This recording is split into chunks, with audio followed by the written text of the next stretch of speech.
Você provavelmente já ouviu que precisa guardar 10% do salário, ou seguir a regra do 50, 30, 20. E mesmo seguindo a risca, o dinheiro continua não sobrando. No fim do mês, sumiu, ou sobrou tão pouco que você se pergunta se vale a pena. Então deixa eu te falar uma coisa que vai contra quase tudo que ensinam por aí. O problema nunca foi a porcentagem. E a resposta certa para quanto guardar não é 10%, não é 30%. Em muitos casos, a resposta certa é zero. Parece doido, eu sei, mas quando você entender o porquê, a sua relação com o dinheiro muda de lugar. Então fica comigo até o final.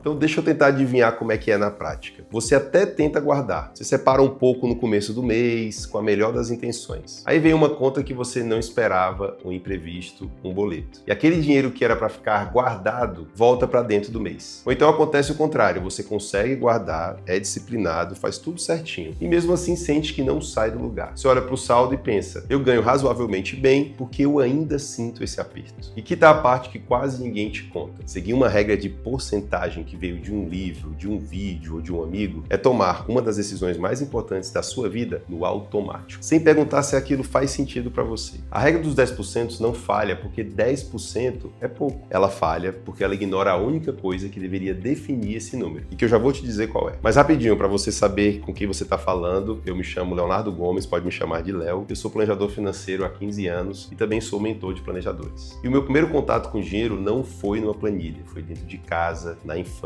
observando as decisões que se tomavam ali. Meu pai tinha uma crença de escassez muito grande e acabou me criando assim, e é muito normal você também ter a sua crença com dinheiro e tá tudo certo. Eu trabalhei em banco, no Bradesco, no HSBC, e mesmo lá dentro tinha uma coisa que me incomodava. Eu via gente que ganhava muito bem e mesmo assim vivia apertado. E não fazia o menor sentido. E aí foi por isso que eu virei planejador financeiro. E nos próximos minutos eu vou te mostrar 3 coisas. Por que essa regra dos 10% te trava, qual é a pergunta certa que ninguém faz e como descobrir um número que faz sentido para você, de um jeito que você consegue aplicar ainda hoje. Então agora bora para a pergunta de verdade. A gente acha que a grande questão é quanto eu ganho. Se eu ganhasse mais, sobraria mais e tudo se resolveria. Mas pensa comigo, você já viu gente que ganha 3, 4, 5 vezes mais do que ganhava alguns anos atrás e ainda continua sem dinheiro no fim do mês? Eu vejo isso o tempo todo, todo dia. Porque o problema raramente é quanto você ganha, é como você decide. Existem 2 jeitos da nossa cabeça funcionar. Tem o modo automático, que é rápido, no impulso, no piloto automático. É ele que faz a compra por reflexo, que diz, depois eu organizo, que segue a regra dos 10% porque alguém falou. E tem também o modo reflexivo, o que para, pensa, planeja. O problema é que quase toda decisão financeira a gente toma no automático. E aí o resultado é sempre o mesmo, não importa o tamanho do salário. Quando você define, eu vou guardar 10%, você não decidiu nada de verdade, você só copiou um número, você não perguntou 10% para quê? Para qual objetivo?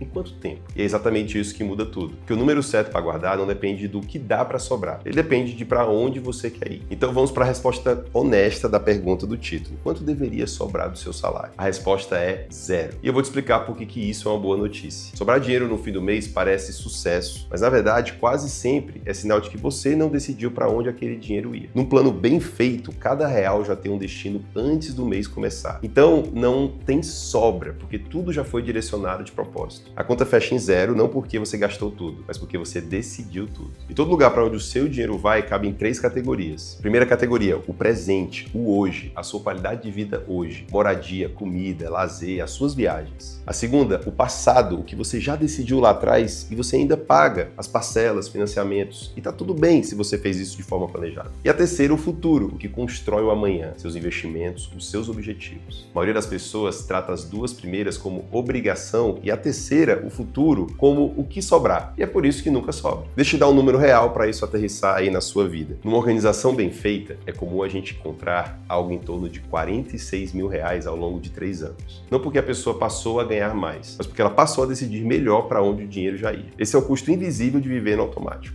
E antes da parte prática, um pedido rápido aqui para você. Se até aqui esse vídeo já te fez olhar para o seu dinheiro de um jeito diferente, deixa o seu like, se inscreve no canal. É de graça para você, leva 2 segundos e ajuda ajuda demais esse conteúdo a chegar em mais gente que precisa ouvir isso hoje. Fechado? Tá, Léo, mas como é que eu faço isso na prática? Você vai começar aqui por uma inversão simples. Em vez de guardar o que sobrar, você decide o quanto vai para o futuro antes. E trata isso como um boleto. Você não vai acordar no dia 10 e perguntar, será que eu pago a luz? Não, você paga a sua conta de luz. Então o seu investimento, a sua reserva, o seu objetivo de longo prazo entram na mesma régua. São compromissos, não são sobras. Aí você pega cada objetivo que realmente importa para você. Não precisa ser todos, começa devagar com 1, 2, 3. A casa, a viagem dos sonhos, a tranquilidade lá na frente. E dá para ele um valor e um prazo. Isso vai transformar quero juntar dinheiro, que é muito vago e nunca acontece, em preciso destinar tanto por mês para isso, que é concreto e acontece. Então faz um teste ainda hoje, pega o último mês e classifica cada gasto em presente, passado ou futuro. Só isso. A maioria das pessoas leva um susto quando vê quão pequeno é a fatia do futuro. E esse susto, no bom sentido, é o começo da mudança. Agora, eu sei que muita gente está pensando exatamente nesse momento. Léo, é lindo na teoria, mas e se não sobra nada? E se mal dá para fechar o mês? Primeiro, se é assim para você, você não tem um defeito de caráter, nem é ruim com dinheiro, tá, gente? Calma aí. Isso é mais comum do que te conto. E segundo, quando realmente não sobra, o trabalho só muda de lugar. A gente olha para 4 alavancas. Você pode aumentar a sua receita, você pode otimizar os gastos, você pode reorganizar as prioridades e, às vezes, redefinir os objetivos, o tamanho, o prazo, a ordem das coisas. Então não é sobre se cobrar mais, é sobre ter clareza de onde você está para decidir qual é o próximo passo. E clareza qualquer pessoa pode ter, independente de quanto ganha. Então, recapitulando, a pergunta nunca foi quantos por cento guardar. A pergunta certa é para onde o meu dinheiro vai e eu decidi isso ou só deixei acontecer? E para te ajudar a chegar a isso de verdade, a gente preparou 2 coisas. A primeira é um raio-x da sua vida financeira, um retrato claro de onde você está hoje, o seu orçamento, as suas dívidas, os seus objetivos, para você saber exatamente quanto faz sentido destinar para cada parte. É o ponto de partida para sair do automático. E a segunda é a nossa plataforma, o Cosmo. Na nossa plataforma, com essa plataforma, você lança os seus gastos direto pelo WhatsApp, você acompanha o seu orçamento, você organiza as suas dívidas, você define os seus objetivos e planeja a sua vida financeira de forma completa, tudo num lugar só. E para começar é muito simples, tem um link aqui embaixo na descrição do vídeo, você preenche esse link, a nossa equipe entra em contato com você sem compromisso, porque no fim das contas, clareza é o que muda tudo e o melhor momento para dar esse primeiro passo é agora. Até mais.